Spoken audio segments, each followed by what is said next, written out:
যারা দিয়ে আমার কমিউনিকেশন হবে এই তখন ওরে আমি একটা ইনসেনটিভ দিয়ে শুরু করলাম ওর সাথে আমার কমিউনিকেশন। ওই কারাবন্দির দিনগুলো বইটিতে ওই 3টা লাইন আমরা পাবো? চেষ্টা করব আমি বলার, কারণ এখন তো আর আসলে ওপেন সিক্রেট, এটা তো সার্ভাইভাল অফ দ্য গেম, মানে সার্ভাইভাল অফ দ্য ফিটেস্ট একটা যে বিষয়টা সার্ভাইভাল গেম, যেটা আমার টিকে থাকতে হবে। তো টিকে থাকার জন্য আমার ফ্যামিলির সাথে কমিউনিকেশন করার জন্য যা করা লাগবে আমি যে কোনো উপায়ে সেটা করব। That was the thing. Jail গেটের একটা ছবি মনে হয় সবাই দেখেছে সোশ্যাল মিডিয়াতে। Jail gate? হ্যাঁ, জেল গেটের একটা ছবি এবং আপনার পরিবারের ছবি আছে সেখানে, এরকম কিছু কি আছে? আমি এখনো দেখি নেই এরকম কোনো ছবি যেটা সোশ্যাল মিডিয়াতে আসছে, হয়তো ওদের কোনো ছবি মানুষের কাছে আসছে। আমি খুব তখন ব্ল্যাঙ্ক ছিলাম, ওই যে 7 দিন আমরা ভিতরে ছিলাম ওই 7 দিন বাইরে কি হয়েছে আমাদের কোনো আইডিয়া নাই। যখন গল্পে গল্পে শুনছি আর কি বিষয়টা এরকম হবে।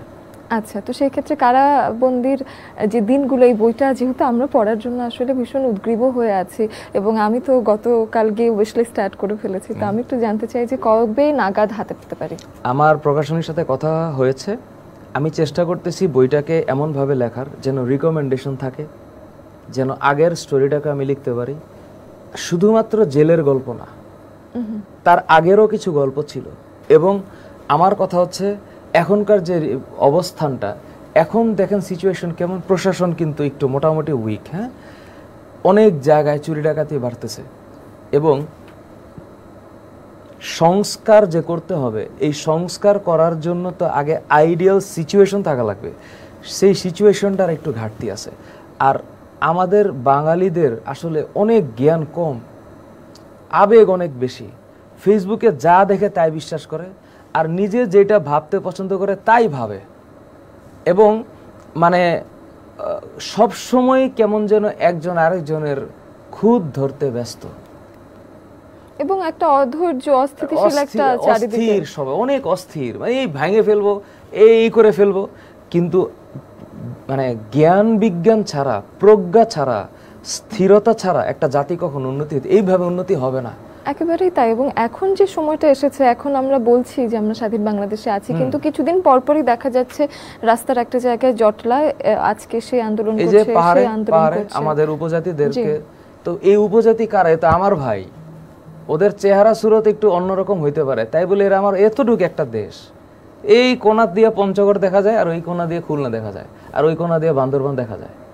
তো এই বান্দরবানের এই আমার যে অফলাইন ব্যাচ, এই অফলাইন ব্যাচে এই চাকমা, মারমা, গারো এরকম অনেক স্টুডেন্ট পড়ে। তো এরা তো আমার ভাই না, এতটুকু একটা দেশের মধ্যে এরা আবার বিভাজন করে কেন, এটা তো আমি বুঝতেই পারি না। মানে যেখানে হওয়া উচিত ছিল প্রত্যেকে আমরা হচ্ছে ইউনাইটেড হয়ে কাজ করব। তো আমরা ঘুরতে যাই না পাহাড়ে, তো ওরা না থাকলে আমরা ঘুরতে কোথায় যাব? তো পাহাড়ে যদি ওরা না থাকতো, ওরা যদি পাহাড়ের ওই কালচারে, ওই সিচুয়েশন, ওইভাবে ওরা বড় হয়েছে বলে ওরা জেনেটিক্যালি ওইভাবে আপগ্রেডেড, তো এটা আমাদের মানে রিসিভ করতে সমস্যা কথা, এই যে জ্ঞানের অভাব। আমরা আসলে সেটাই আমরা অধিকাংশ বাঙালি বা অধিকাংশ মানুষ খুব ফ্যান্টাসিতে আছি, কিন্তু প্রপার এক্সিকিউশন অফ উইজডম না থাকলে এই দেশের স্বাধীনতা দিন শেষে হাস্যকর মনে হবে একেবারে। এবং দেখা যাচ্ছে ওই যে সংসদ ভবনের রাস্তাটায় একটা দেয়ালে গ্রাফিতিতে লেখা যে আমরা আসলে শান্তি খুঁজতে পাহাড়ে যাই, কিন্তু পাহাড়ের মানুষরা কি আসলেই শান্তিতে আছে? তো এটা আসলে আমাদের জন্য একটা বেশ দুঃখজনক ব্যাপার, একটা ব্যর্থতার জায়গা হচ্ছে।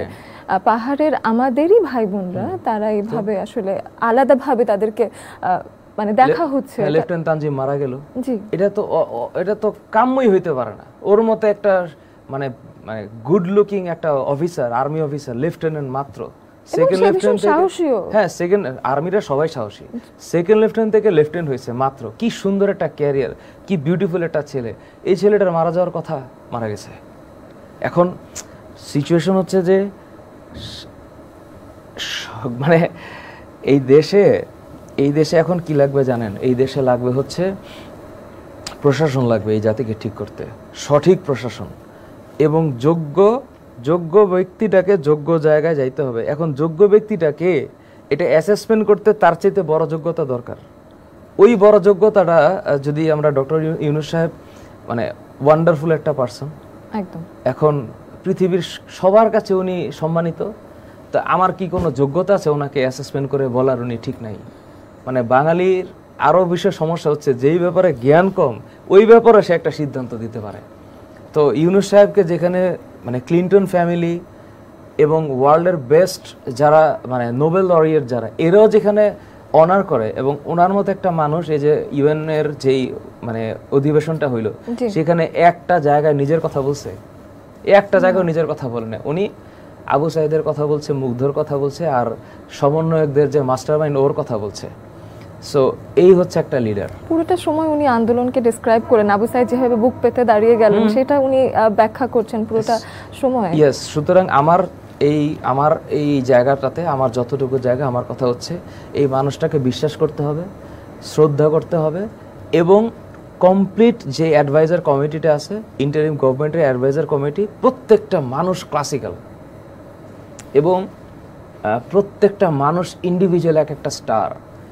এদের কাছে জাতির যে প্রত্যাশা, মনে করে যে আজকের মধ্যেই মনে হয় সব চেঞ্জ হয়ে যাবে, মানে স্বপ্নে দেখতেছি পুরা বাংলাদেশটা আজকে গ্রিন হয়ে গেল, এটা এইভাবে হয় না। 15-16 বছরের যেই এই জঞ্জাল, এটা সরাইতে অনেক সময় লাগবে। তো ওই সময়টা স্টে করতে হবে, ওই সময়টাকে দিতে হবে, আর নিজেদের কাজটা বুঝতে হবে, আর একটু ফেসবুকের মধ্যে এই যে লম্ফ-জম্ফটা কমাইতে হবে। একেবারে সমন্বয়ক হাসনাত আব্দুল্লাহ, ওর একটা ভিডিও আমরা যখন দেখছিলাম, তার ভিডিওতে সে বলছিলেন যে এর আগেও অসুবিধা হয়েছে, তখন তো কমপ্লেইন করতে পারা যায়নি, এখন যে আমরা কমপ্লেইন করতে পারছি, সবার দোষ ধরতে পারছি, এটাই হয়তো স্বাধীনতা এই মুহূর্তের জন্য। তবে স্ট্যাটিক বাংলাদেশ দেখতে হইলে শ্রদ্ধাবোধ লাগবে পারস্পরিক, এবং একটু সম্প্রীতি বজায় থাকা লাগবে।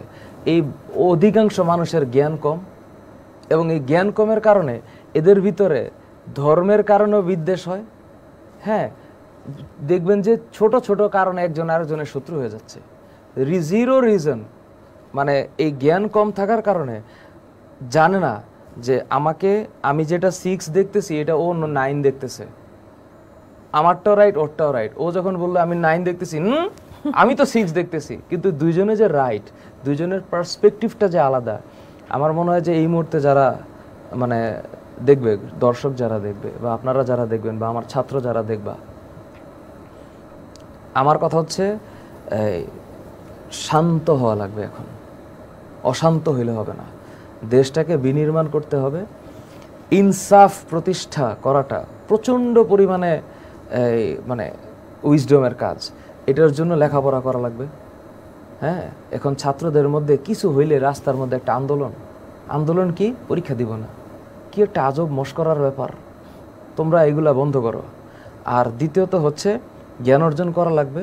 আর যারা অলরেডি জ্ঞানী, যারা আসলে সত্যটা দেখে, হ্যাঁ, পিছন থেকে দেখবেন কিছু মাস্টার মাইন্ড আছে, ওরা অনেক দূর দেখতে পারে যে আজকের এই যে হট্টগোল, ওরা এই হট্টগোলটা দেখে না, ওরা দেখে হট্টগোলের পরে কি হচ্ছে এবং এরপর কি হবে। এই দূরদর্শী কিছু মানুষ লাগবে যারা বাংলাদেশের ইকোনমিক স্ট্যাটাসটা ঠিক করতে পারবে, সোশ্যাল স্ট্যাটাসটা ঠিক করতে পারবে, রিলিজিয়াস স্ট্যাটাসটা ঠিক করতে পারবে। আমাদের ইকোনমির অবস্থা ভয়াবহ খারাপ। iPhone 16 কে আগে কিনলো, এটা ইকোনমির অ্যাক্টিভিটি না। ইকোনমির অ্যাক্টিভিটি হচ্ছে যে আমার ব্যাংকে আমার একটা গ্রাহক গেছে, ও আজকে 2 কোটি টাকা উঠাবে, ব্যাংক থেকে সেটা উঠাইতে পারলো কিনা, দ্যাটস দ্য ইকোনমি। আমার আমদানি রপ্তানি ঠিক আছে, আমি খাদ্যের স্বয়ংসম্পূর্ণ হয়েছি, আমার দেশ থেকে যে পোলাপানগুলা, যে মেধাবী পোলাপানগুলা একটা সুযোগ পাইলে টুক করে উড়ে ইউএসএতে একটা দৌড় মারলো, এবার ইউনিভার্সিটি অফ ব্রিটিশ কলাম্বিয়া গিয়ে টিচার হয়ে আরাম করে বসে আছে। এই জায়গাটার থেকে একটু ব্যাক করাইতে হবে যে এই মেধাটা এইখানে কাল্টিভেট করতে হবে। এই ঢাকা ইউনিভার্সিটি থেকে গবেষক বাইর হবে, ঢাকা ইউনিভার্সিটির গবেষক আইডিয়া দিবে যে যমুনা নদীর উপরে কি রকমের ব্রিজ হওয়া উচিত। তারপরে রাজশাহী ইউনিভার্সিটি থেকে একটা গবেষক বের হবে, সে বলবে